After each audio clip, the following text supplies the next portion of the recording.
सत साहब, स्वागत है आप सभी का सुनील राय ऑफिशियल में। दोस्तों, आज हम बात करने वाले हैं फर्स्ट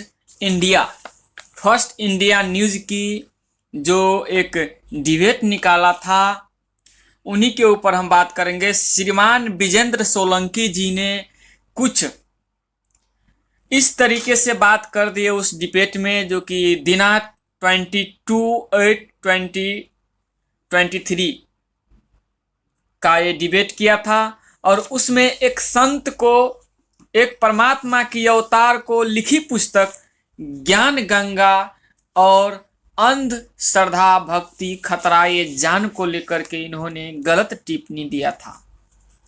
तो आइए पहले जानते हैं ये क्या कह रहे हैं और क्या कहना चाहता है। इनकी बात को पहले सुनते हुए बाद में इस पर व्याख्या करेंगे। उसको अधिकार है कि वो समाज में संक्रमण बढ़ाता रहे। बस इसी धारणा के साथ हमने इस डिबेट को रखा कि उनको रोकना जरूरी है, जो अपनी विकृत सोच को समाज के अंदर फैलाते हैं और समाज को भी विकृत करते हैं, संक्रमित करते हैं। और इसलिए सवाल हमने खड़ा किया, आशा या अज्ञान, इसको चुनना चाहिए। क्योंकि आज दो किताबें मेरे पास हैं। एक किताब है अंध भक्ति श्रद्धा खतराए जान और दूसरी मेरे पास है ज्ञान गंगा। दोनों में समानता क्या है? इन दोनों में समानता यह है कि दोनों का जो लेखक है वो रामपाल महाराज है। हालांकि मैं इसको रामपाल ही कहूंगा, ना संत कहूंगा ना महाराज कहूंगा। देखिए, आप देखिए जितेंद्र सोलंकी का यह बात। जितेंद्र सोलंकी जी, सबसे पहले आप हमारा सुनील राय ऑफिशियल यूट्यूब चैनल के माध्यम से मैं आपको चेतावनी दे रहा हूं कि भारत में कतई नहीं संत की इस तरीके से जो है अपशब्द कहा है और न कहना चाहिए। आप पे जो है आप दोषी हैं और आप एक संत की जो अपमान की है और अपशब्द की है, उनसे साफ साफ जाहिर होता है कि आपकी परिवार में और आपकी माता पिता ने, आपके गुरु ने अच्छा शिक्षा नहीं दिया, उच्च स्तर की आपको शिक्षा नहीं दिया और आपकी उच्च स्तर का ज्ञान नहीं। क्योंकि कोई भी संत हो उसको अपमान नहीं करना चाहिए। और विशेष करके आप जिस किताब की बात कर रहे हैं, जिस ज्ञान गंगा की बात कर रहा है और जिस अंधश्रद्धा भक्ति खतराए जान की बात कर रही हैं, आप एक बार इन किताब को, गुड़ रहस्य को पढ़ करके देखिए, जान करके देखिए, विस्तार पूर्वक इनको पढ़िए और अपने शास्त्र के साथ मेल कीजिए। अगर गलत कहीं पे भी आपको नजर आता है, शास्त्र के खिलाफ नजर आता है, तो आप कुछ बोल सकते हैं। नहीं तो एक दो पन्ना पढ़ के और छोटा छोटा जो सटीक लाइन पढ़ करके आप जनता को जो इस तरीके से भड़काऊ भाषण करके, किसी को अपमान करके जो है ये न्यूज चैनल चलाने की ये धंधा जो आप खोल रखे हैं, ये नहीं चलेगा। ये बंद कीजिए, क्योंकि झूठ जो है वो ज़्यादा दिन नहीं चलता है।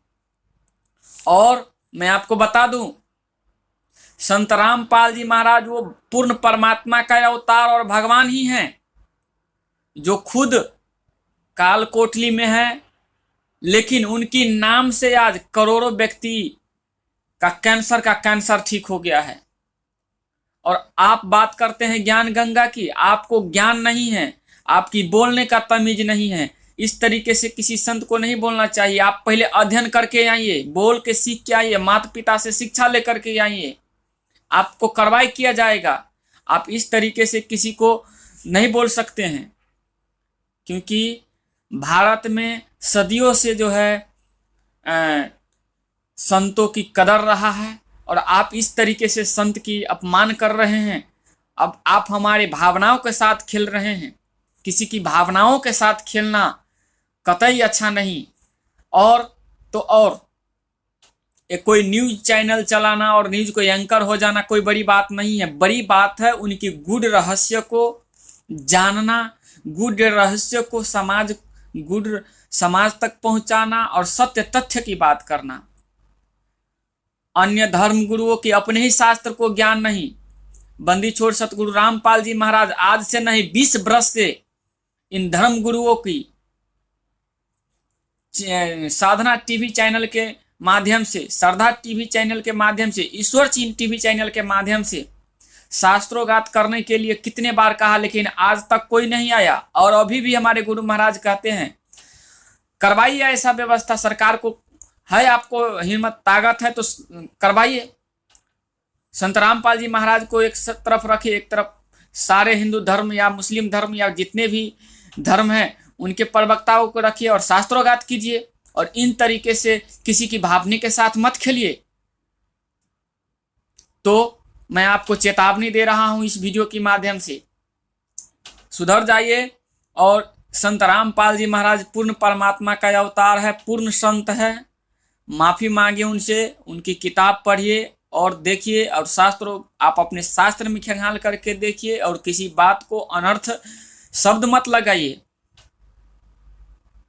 क्योंकि जो आप कर रहे हैं वो सरासर आपने गलत किया है। आप मानव है तो सोच के देखिए और विचारिए और विमर्श कीजिए। और ज़्यादा कुछ मैं नहीं कहना चाहता हूँ, क्योंकि कहते हैं मात पिता सुत स्त्री 184 माही, सतगुरु सेवा बंदगी फिर मिलन को नाही। आप मानव जीवन पाए हैं तो आपको सच्चे गुरु की भी आवश्यकता है। और आप काल के लोक में रहने की वजह से आपको पता नहीं है, मैच्योर ज्ञान की आपको पता नहीं है, इसीलिए आपने इतने बड़े बात कह दी एक पूर्ण परमात्मा के ऊपर। आप माफी मांगिए और उनकी ज्ञान गंगा और जो किताब है उनकी विस्तार से पढ़िए और विचार करिए, अपने शास्त्र के साथ मेल कीजिए। आप एक पढ़े लिखे व्यक्ति हैं तो मैं आपको इतना ही सजेस्ट करता हूं कि आप कम से कम पढ़िए, विचार कीजिए और देखिए, आपको सत्य तथ्य पता चलेगा। नहीं तो अगर आप इतने बड़े जब बात कह सकते हैं तो आप में ये भी हिम्मत होना चाहिए, सरकार के साथ आप आवेदन कीजिए संत रामपाल जी महाराज की और जितने धर्म गुरु हैं सबकी, और शास्त्रोगात करवाइए। और नहीं है इतना क्षमता तो मत बोलिए, पढ़िए, विचार कीजिए, उसके बाद में बोलिए। ऐसे किसी के बारे में अनाप शनाप बोलना कतई मानव जीवन का जो है अच्छा नहीं है, क्योंकि मानव जीवन मिला है हमें तो सत भक्ति करने के लिए। और संत रामपाल जी महाराज एक संत है जो भारत की ताकत नहीं, जो बेटी बचाओ और बेटी पढ़ाओ अभियान को सफल कर लेता, लेकिन संत जी ऐसे परमात्मा हैं कि खुद तो जेल में है लेकिन आज बेटी और बेटा को एक समान करके दिखाया है उसने। आज हमारे समाज में बेटी बोझ नहीं रहा, आज हमारे समाज बेटी और बेटा को एक मान रहा है और दहेज मुक्त लाखों करोड़ों शादियां करवा रहे हैं। और आप ऐसे परमात्मा की नशा मुक्त समाज करवाया है और कर रहे हैं। और ऐसे परमात्मा पे उंगली उठाने से पहले 1,00,000 बार आपको सोचना चाहिए, न कि आपको उंगली उठाना है। तो इतना कहते हुए ज्यादा कुछ नहीं कहूंगा। सत साहब।